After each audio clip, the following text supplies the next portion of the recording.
Hi guys, this is Soumya Acharya, and today I'm here to talk about few key takeaways from the book "Start with Why" by Simon Sinek. I'm not completed the book, but then it's a very interesting book. I think I have reached half, but I really wanted to share some of the pointers that I could really resonate with. Right, so as I said, it's a very wonderful book. It starts with the core, that is asking why.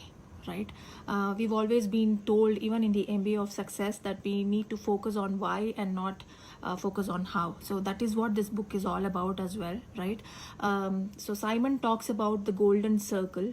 So the inner circle is the why, the outer circle is the how, and the outermost circle is the what.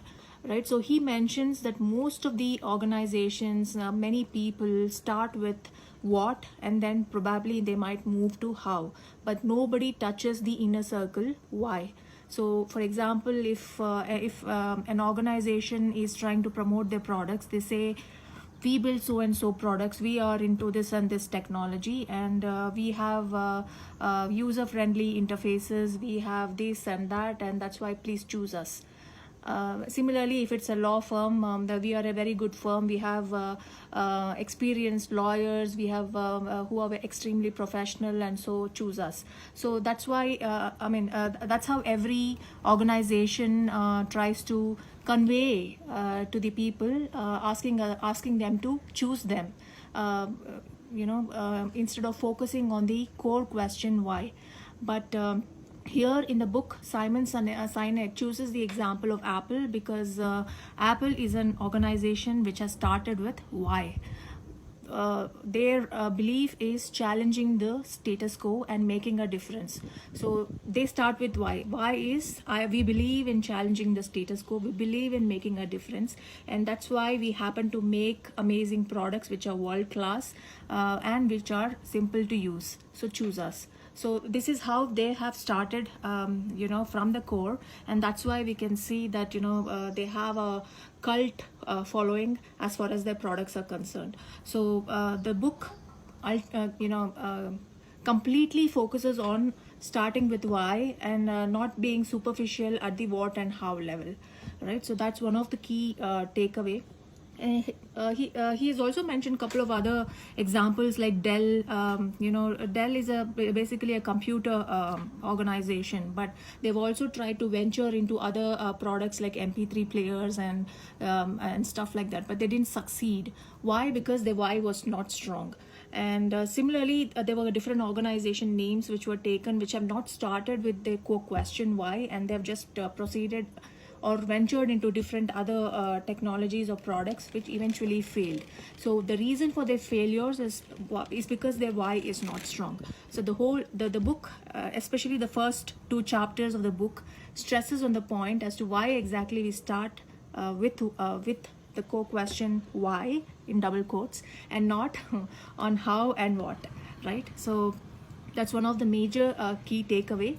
And the second thing is values. It explains as to how exactly the organizations are focusing on the short-term profits and not focusing on the long-term benefits. So since they are focused on the short-term profits or benefits, they are always looking at manipulating people and looking for short-term gains, instead of focusing on their values and focusing on their beliefs, on their actual passion and purpose. So that's why they are they're kind of deviating away from their core belief or core values, and since they are focusing on the short term goals, they are kind of moving away from the core, and eventually ending up in loss. So his point of view is, the book says that we all always have to be in sync with our values. For example, if one of my value is integrity, always try to associate that with an action. So integrity doesn't mean, I can't make anything out of integrity until and unless I have an action statement associated with it. So integrity means doing right even when nobody is seeing, doing always the right thing even when nobody is seeing. So whenever I'm posed when I'm faced with a question or a decision making scenario, I have to always go back and sync with my values. That is what establishes my core, and that's what helps us in decision making.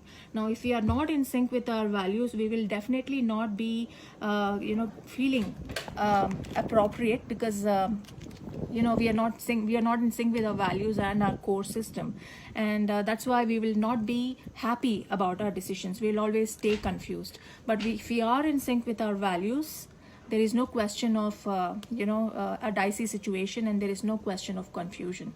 So always stick up to your values, know your why, and that's how you start any business or organization and make it strong from the root. So these are some of the key takeaways that I've had. I hope you guys found some value in this video, and as always, thank you so much for listening to me. Please feel free to drop in your comments, and cheers, stay safe, bye bye.